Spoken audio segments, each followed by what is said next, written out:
esteja convosco.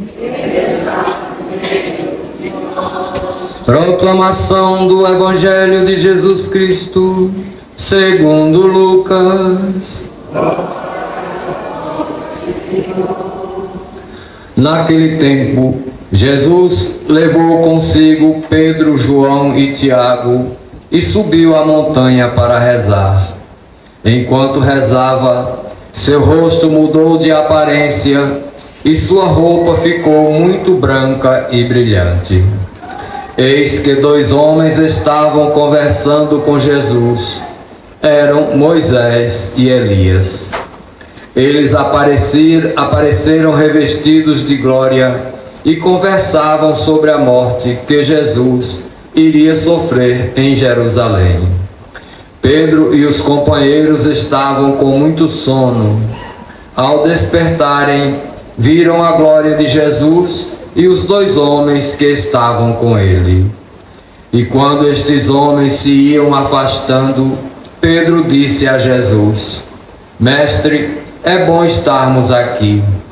Vamos fazer 3 tendas, uma para ti, uma para Moisés e outra para Elias. Pedro não sabia o que estava dizendo.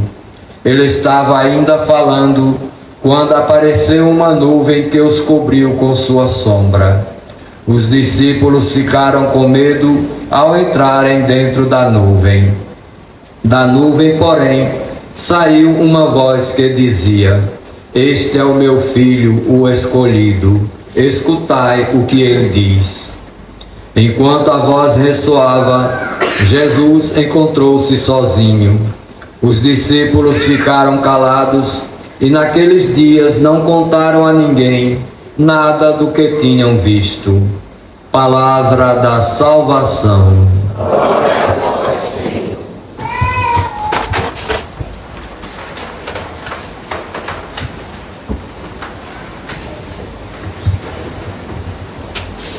Caríssimos irmãos e irmãs, a liturgia celebra o 2º domingo da Quaresma, que durante todos os anos, ou seja, os anos litúrgicos A, B e C, Mateus, Marcos e Lucas, no 2º domingo nos apresenta sempre o texto intitulado na Sagrada Escritura de texto da Transfiguração de Jesus.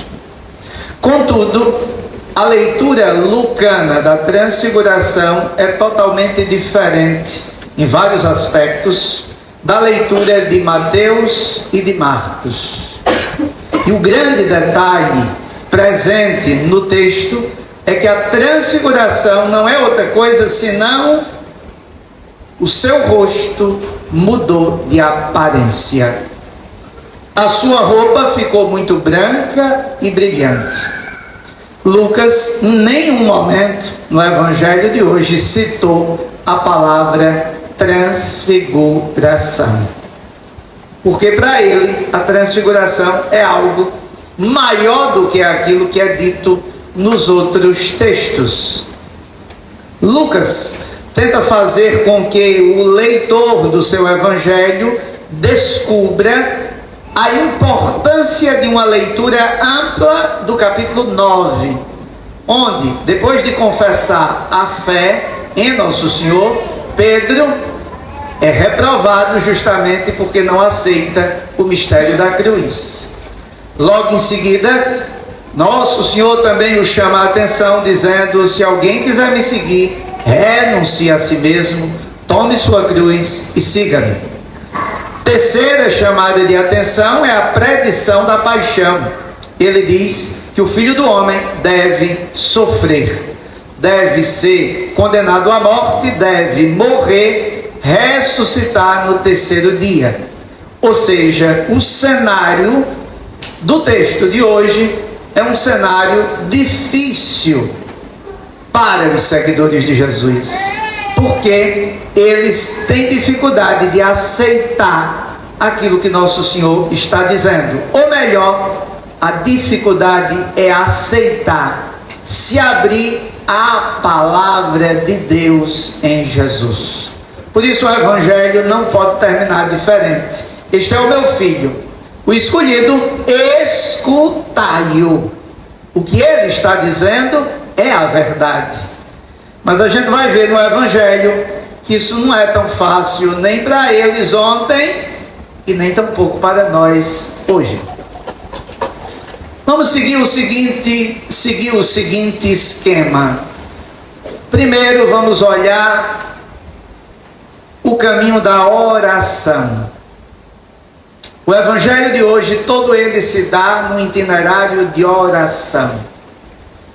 Podem ver que só São Lucas cita a oração nesse Evangelho, que, segundo os outros, tem a palavra transfiguração. Nosso Senhor subiu a montanha para rezar. Ele também não se preocupa de dizer qual é a montanha, que a gente costuma dizer que é o Monte Tabor. Ele não diz. O importante é a montanha e o importante é rezar, coisa que os outros não dizem. E o texto diz: enquanto rezava, o rosto de Nosso Senhor resplandece. Enquanto rezava. A primeira anotação bíblica para cada um de nós neste domingo, a oração. Eu vou recordar aqui as palavras de um monge, em um dos seus escritos, que ele diz o seguinte: tudo não começa da oração, mas é bem verdade que tudo pode partir dela. E ele diz que a oração se dá quando calamos, quando sofremos e quando trabalhamos. São os 3 momentos para rezar. E esse autor diz: se calamos, verdadeiramente rezamos. Mas só tem oração se existir no silêncio amor. Podemos também trabalhar e rezar, mas essa oração do trabalho, ela só vai ter frutos se ela for oriunda do amor. Nós podemos fazer tantas coisas rezando, mas se a oração não promove em nós amor, ela não produz o seu efeito. E por isso, esse monge nos seus escritos diz: a gente não tem um critério para dizermos até que ponto rezamos ou não. Porém, se fôssemos ter um critério, seria qual?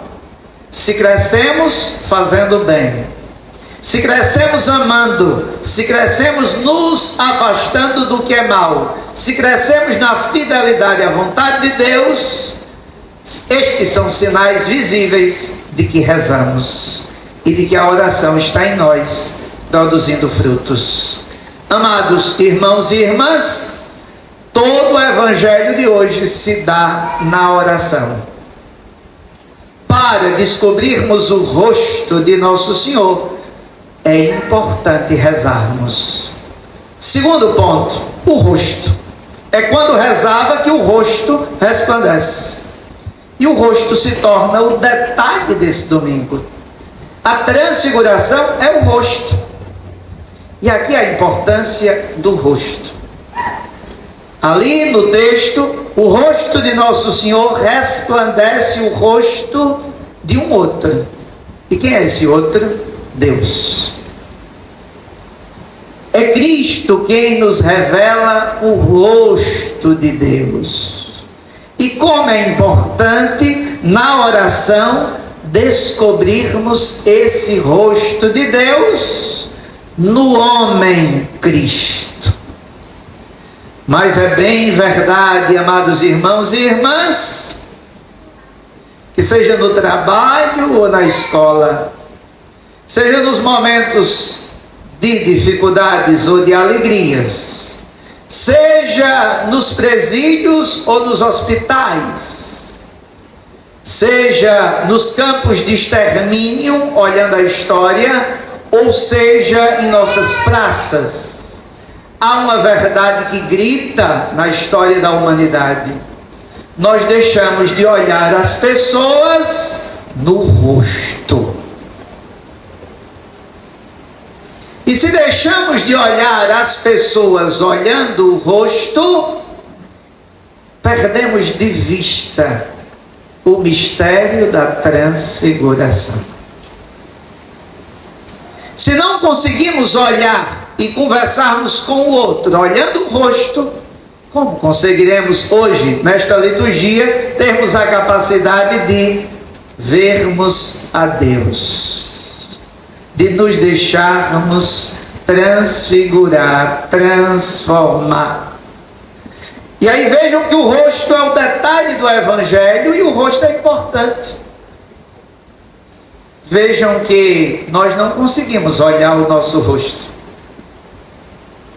São os outros que nos falam sobre o nosso rosto. E de modo especial, aqueles que nos amam, os pais, os amigos, eles conseguem, olhando o rosto, identificar como estamos. Pelo rosto. Então o rosto não é um detalhe no Evangelho de hoje. O rosto tem um significado importante para São Lucas, porque é justamente no olhar o rosto de Nosso Senhor que conseguimos encontrar o Deus que buscamos, o Deus que se revela em Jesus Cristo. E é justamente partindo dessa visão do rosto que a gente pode ir para a dimensão terceira do Evangelho. Primeiro a oração, segundo o rosto, terceiro, no rosto tem algo importante: a beleza. A liturgia desse domingo, meus irmãos e minhas irmãs, nos convida a procurarmos o que é belo, o que é bonito, o que é lindo, o que atrai os nossos olhos. É essa a experiência da montanha, encontrar a beleza. E a beleza, ela se torna importante também nesse domingo, porque ela não é uma beleza estética, mas no rosto de Nosso Senhor nós encontramos a beleza que nos fala a verdade, a beleza que nos fala do que é justo, a beleza que nos fala do que é nobre, a beleza que nos fala de um amor infinito que se dá num simples olhar de Nosso Senhor pela humanidade. A beleza que pode ser opaca, que pode ser até sombria, é a beleza daqueles que tantas e tantas vezes não querem transparecer aquilo que são e se fecham. Mas há uma beleza que é transparente, que é sincera, que é verdadeira, uma beleza que se torna dom para os outros. É verdade aquela frase que diz: a beleza salvará o mundo. E numa dimensão estética da teologia, nós podemos muito bem vislumbrar Deus no belo. E é esse belo que encanta, que fascina, que atrai, que um dia nos olhou e nos chamou, que um dia se revelou também a nós e nos fez estarmos aqui. O belo. O homem tem esse desejo em si, dessa busca inquieta por Deus, que passa por esse mistério do rosto dele resplandecente, que nos aquece e que nos ilumina com o seu olhar. Mas aí vem um quarto ponto no Evangelho de hoje. Diante de tudo que eu estou falando, os discípulos aproveitaram disso? Não. O texto de São Lucas coloca um detalhe próprio de São Lucas. Eles estão com sono. Eles estão adormentados. Na hora de ver o rosto resplandecente, eles estão num sono. E o que é que significa este sono? O sono significa aquilo que eu resgatei no início da pregação. O sono é a incredulidade. O sono é a fuga da realidade. Qual realidade? Nosso Senhor está prestes a ir para o Calvário e eles não aceitam. Nosso Senhor vai passar por dores, sofrimentos, e na hora da dor e do sofrimento, a fuga. Eles não aceitam um Cristo sofredor. Eles desejam um Cristo glorioso. Por isso, Pedro, é bom estarmos aqui. Mas imediatamente uma nuvem paira sobre eles, e a voz de Deus diz: é importante escutar o Filho. Porque só quem escuta o Filho compreende que o caminho da glória passa necessariamente pelo caminho da dor e do sofrimento. Por isso, o evangelista São Lucas nos apresenta o sono como uma realidade que nos tira da beleza, nos tira do rosto resplandecente de Nosso Senhor. Por isso, o Evangelho termina nos convidando aqui a escutar. Este é meu filho, o escolhido. Nos outros evangelhos de Mateus e de Marcos, não tem o escolhido. Este é o meu filho amado, predileto. Lucas não diz isso. Lucas diz: é o escolhido. Por que é o escolhido? Para estar em sintonia com Isaías 42. Quem é o escolhido de Isaías 42?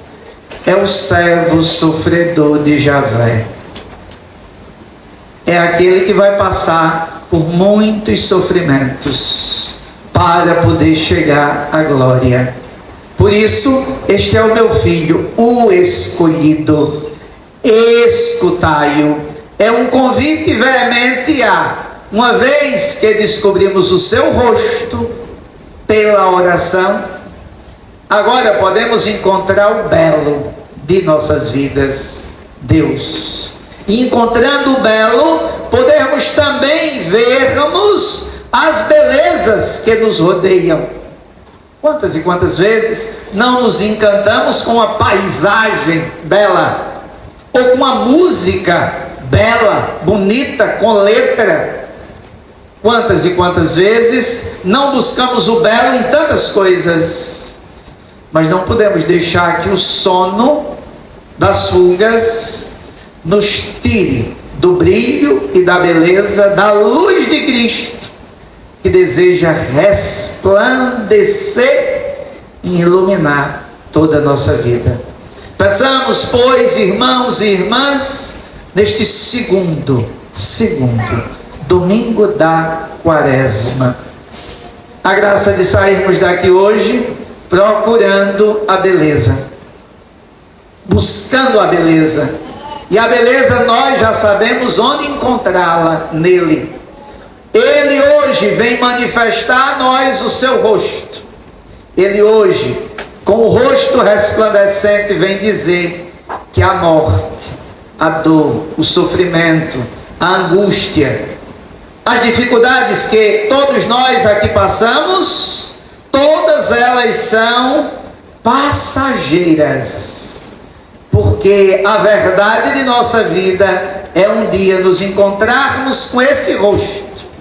E diante desse rosto, como disse São Paulo na segunda leitura, nesse rosto nós seremos também transformados, revestidos da luz dele, e brilharemos, e seremos aquilo que ele é: filhos escolhidos também e eleitos do Pai. Concluo a homilia com o salmo da missa que sintetiza tudo. O salmo da missa de hoje vai nos dizer somente uma coisa: o Senhor é minha luz e salvação. E na estrofe vai dizer: meu coração fala convosco, confiante. É vossa face, Senhor, que eu procuro. Que o nosso coração também seja capaz de falar com Ele pela oração. E uma vez falando, possamos encontrar o que buscamos: a face do amor eterno de Deus, apaixonado de Deus pela humanidade. Assim seja.